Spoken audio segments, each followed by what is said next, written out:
I invite you to turn to Job. We don't often do.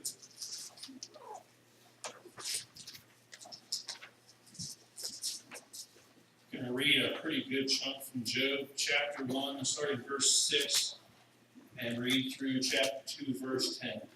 One day the angels came to present themselves before the Lord, and Satan also came with them. The Lord said to Satan, "Where have you come from?" Satan answered the Lord, "From roaming through the earth and going back and forth in it." Then the Lord said to Satan, "Have you considered my servant Job? There is no one on earth like him. He is blameless and upright, a man who fears God and shuns evil." "Does Job fear God for nothing?" Satan replied. "Have you not put a hedge around him and his household and everything he has? You bless the work of his hands, so that his flocks and herds are spread throughout the land. But stretch out your hand and strike everything he has, and he will surely curse you to your face." The Lord said to Satan, "Very well then, everything he has is in your hands. But on the man himself do not lay a finger." Then Satan went out from the presence of the Lord. One day, when Job's sons and daughters were feasting and drinking wine at the oldest brother's house, a messenger came to Job and said, "The oxen were plowing and the donkeys were grazing nearby, and the Sabians attacked and carried them off. They put the servants to the sword, and I'm the only one who has escaped to tell you." While he was still speaking, another messenger came and said, "The fire of God fell from the sky and burned up the sheep and the servants, and I am the only one who has escaped to tell you." While he was still speaking, another messenger came and said, "The Chaldeans formed 3 raiding parties and swept down on your camels and carried them off. They put the servants to the sword, and I'm the only one who has escaped to tell you." While he was still speaking, yet another messenger came and said, "Your sons and daughters were feasting and drinking wine at the oldest brother's house, when suddenly a mighty wind swept in from the desert and struck the 4 corners of the house. It collapsed on them, and they are dead, and I'm the only one who has escaped to tell you." At this, Job got up, tore his robe, and shaved his head. Then he fell to the ground in worship and said, "Naked I came from my mother's womb, and naked I will depart. The Lord gave, and the Lord has taken away. May the name of the Lord be praised." In all this, Job did not sin by charging God with wrongdoing. On another day, the angels came to present themselves before the Lord, and Satan also came with them to present himself before him. And the Lord said to Satan, "Where have you come from?" Satan answered the Lord, "From roaming through the earth and going back and forth in it." Then the Lord said to Satan, "Have you considered my servant Job? There is no one on earth like him. He is blameless and upright, a man who fears God and shuns evil. And he still maintains his integrity, though you incited me against him to ruin him without any reason." "Skin for skin," Satan replied. "A man will give all he has for his own life. But stretch out your hand and strike his flesh and bones. He will surely curse you to your face." The Lord said to Satan, "Very well then, he's in your hands, but you must spare his life." So Satan went out from the presence of the Lord and afflicted Job with painful sores, from the soles of his feet to the top of his head. Then Job took a piece of broken pottery, scraped himself with it, and sat among the ashes. His wife said to him, "Are you still holding on to your integrity? Curse God and die." He replied, "You are talking like a foolish woman. Shall we accept good from God and not trouble?" And all this, Job did not sin in what he said. How about this guy named Job? We meet this guy named Job. Job lived in a place called Uz, U-Z, a place that today's exact location isn't really known. It's kind of a mysterious place. And Job lived in a time that isn't exactly known. We're not really told when Job lived. And nowhere in the book of Job are we told that. The only other place Job gets mentioned is in Ezekiel 14. Verses 14 and then verses 20, Ezekiel references Noah, Daniel, and Job. Now, typically when they reference people like that, they reference them in order. So if that order is correct, Noah, then Daniel, then Job. So if that's correct, then Job would have lived sometime after Daniel, but obviously sometime before Jesus. And so, which would have been about 600 years before Christ, give or take. But more importantly than where or when Job lived is how he lived. We're told he was blameless and upright. He feared God. He shunned evil.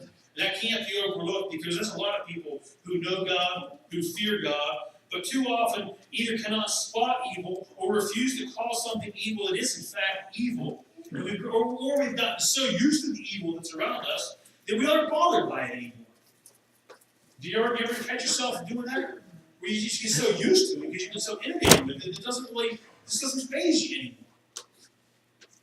But we're told that Job shunned evil. That means he had nothing to do with it. He looked the other way. He said, how did it go out? I'm not even going to go there. Job had, we didn't read this part, but Job had all kinds of stuff. He had 7 sons, 3 daughters, 7,000 sheep, 3,000 camels, 500 yoke of oxen, 500 donkeys, a whole bunch of servants.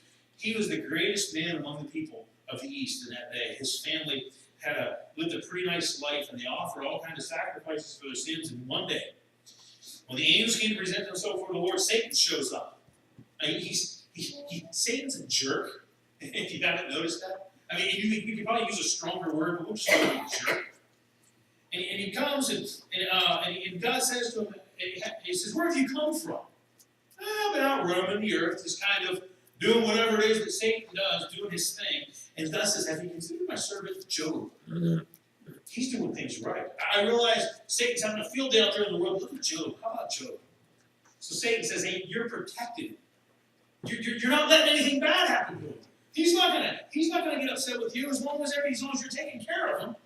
But I bet you if you take it all away, he'll curse you. So God says to Satan, okay, he's in your hands, but you can't touch him. You can't hurt him. You can do anything you want to Job except you can't injure him. And he does. Did you hear all that stuff that happened to Job? It doesn't get a whole lot worse than that if you think about it. First, the Sabians attacked his oxen and donkeys and carried them all off. One guy escaped. Then fire came down from the sky, burned up all the sheep and the servants, and one guy escaped. Then the Chaldeans came down on the camels and carried them all off. Only one servant escaped. Finally, another messenger came to report that a mighty wind came in from the desert and took out the house, killing his whole family. And Job gets up, tears his robe, shaves his head. I'm not exactly sure what that means, because I've never torn my robe, but you've got Job's hairstyle. So, tore his robe, shaves his head, falls on the ground, but not in disgust. Notice he doesn't do this in disgust. Verse 20 tells us he fell to the ground to worship. And he says, you know what? I got here with nothing. I showed up naked, and that's how I'm going to go. Right? You get here with nothing, and how do you leave?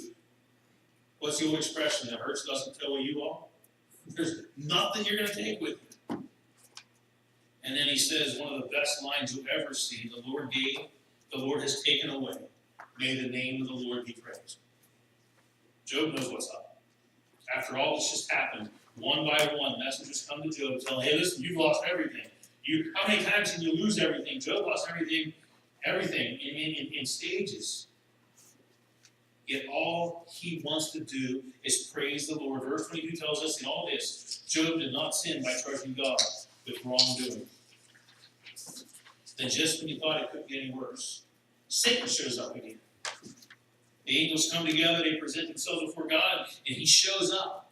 Same conversation again with God. Notice that Job still maintained his integrity, though he was cited me against him for the reason. And again, Satan's never satisfied. He's never satisfied. Evil is never satisfied. Evil never says, okay, guys, they've had enough. We can stop. The evildoers they're never going to get to the place where they're satisfied. You'll notice that. You notice that? Because what happens is sometimes you give them an inch, and what do they want? A mile. You give them a mile, what do they want? 10 miles. You give them 10 miles, what do they want? They want it all. Evil wants it all. They never give up. And Satan says, skin for skin.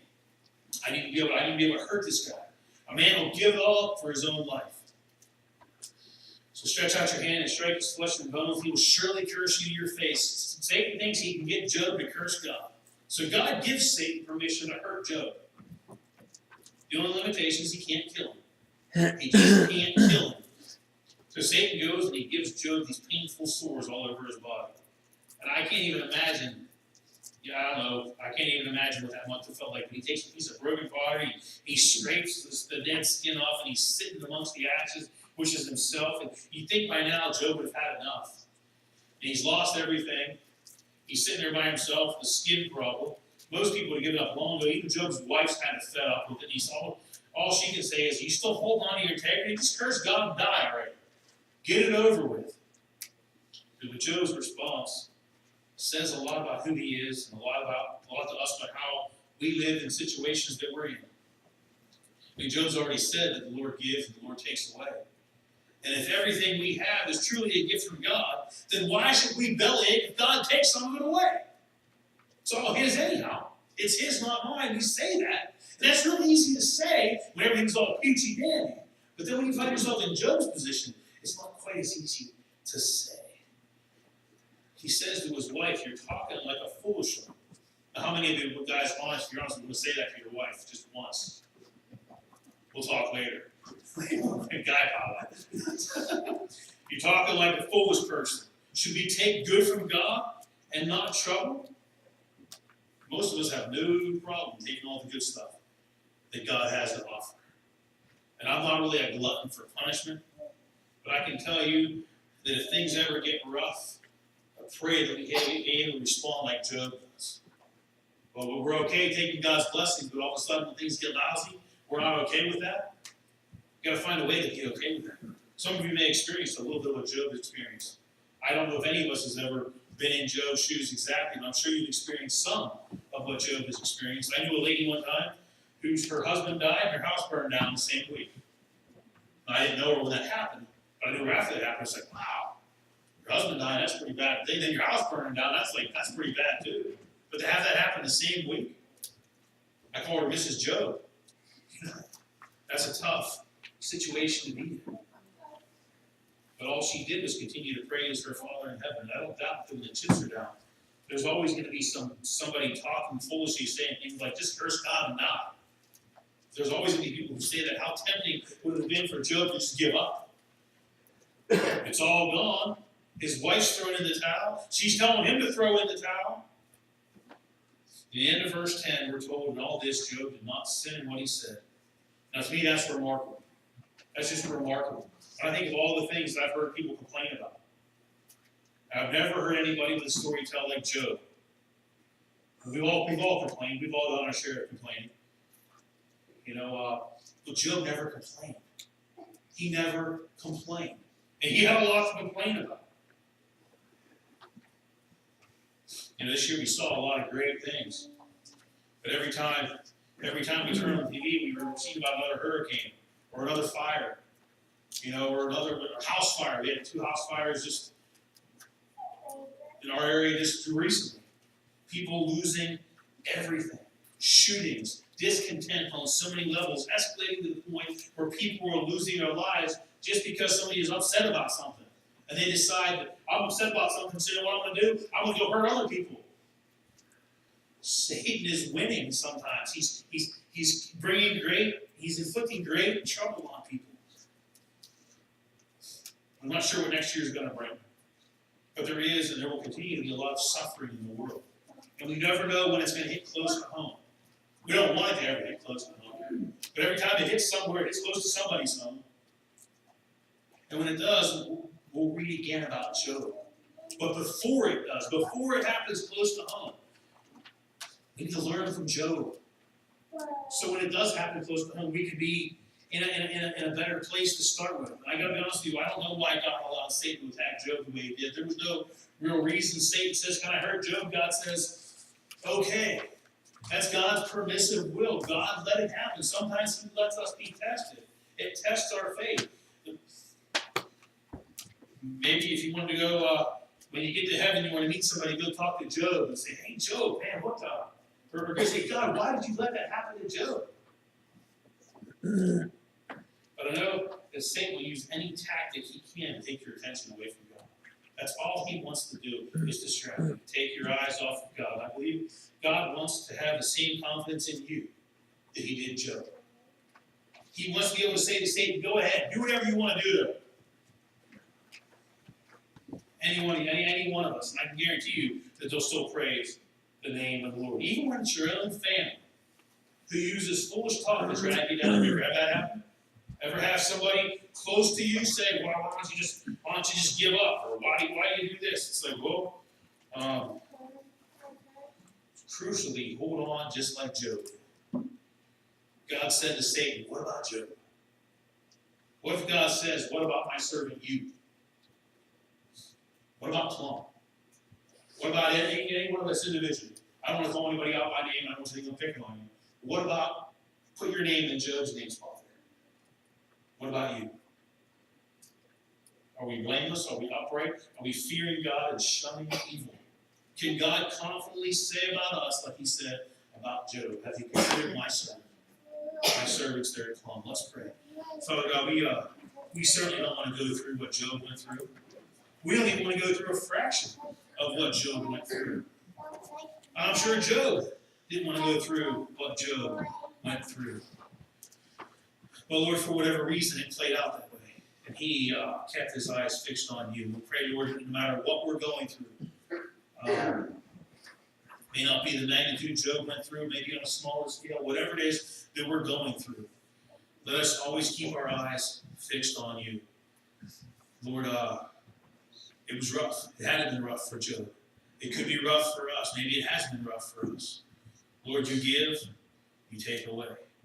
But in all things, all we want to do, Lord, is praise you and give you all the glory and all the praise in your name. Amen.